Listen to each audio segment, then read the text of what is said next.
Cooper, just what do you see from NC State's defense and what's going to be the biggest challenges for you guys as an offense and as an offensive line?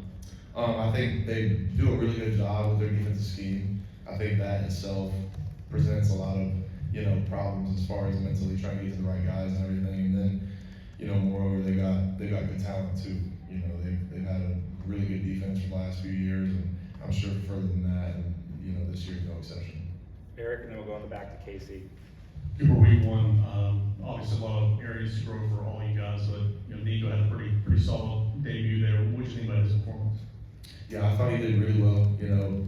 I never claimed to know what quarterback play is like, and that I know what really is going on. But from the eye test of just a fan, which is probably what I am for quarterbacks, it looked like he did really well. Casey? We saw that fast-paced tempo be alive and well on Saturday. Can you just speak to what kind of conditioning level that takes from an offensive line to be able to execute that properly? Really high level conditioning. I think that kind of starts with the way we practice and how we do things on the off season. I think it's really you have to practice and work out the right way. And nothing really prepares you for football actually, but we get as close as possible. Ryan, and then Vince. How do you assess what Andre did at guard next to you after coming back from injury? I thought he did really well. There was a lot of good high effort plays that he had, and good finishes, and I think he did really good stuff in the run game movement as well. Vince? Cooper, how satisfying was it that you guys took care of business early and were able to get a lot of guys some experience in that game?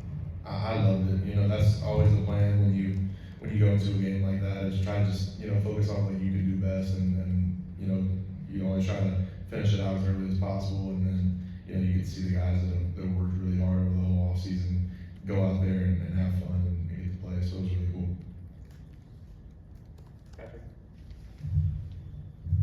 You kind of touched on their defensive scheme with three-man front they run. I guess you're going to have a guy straight up on you a lot. Is that you see that a lot, and what kind of challenge is that for you as a center to try to handle? We see it kind of just depends on what the team wants to do. Everybody does their own kind of stuff, but you're all good. People kind of mix stuff up against us because we got a different style offense. So it's nothing really new to us. We've been doing this for a couple years now, and then Hype and staff have been doing it for a couple years before us. So it's just a different thing that we got to get adjusted to. Anything else for Cooper? All right, quick and easy. Thank you.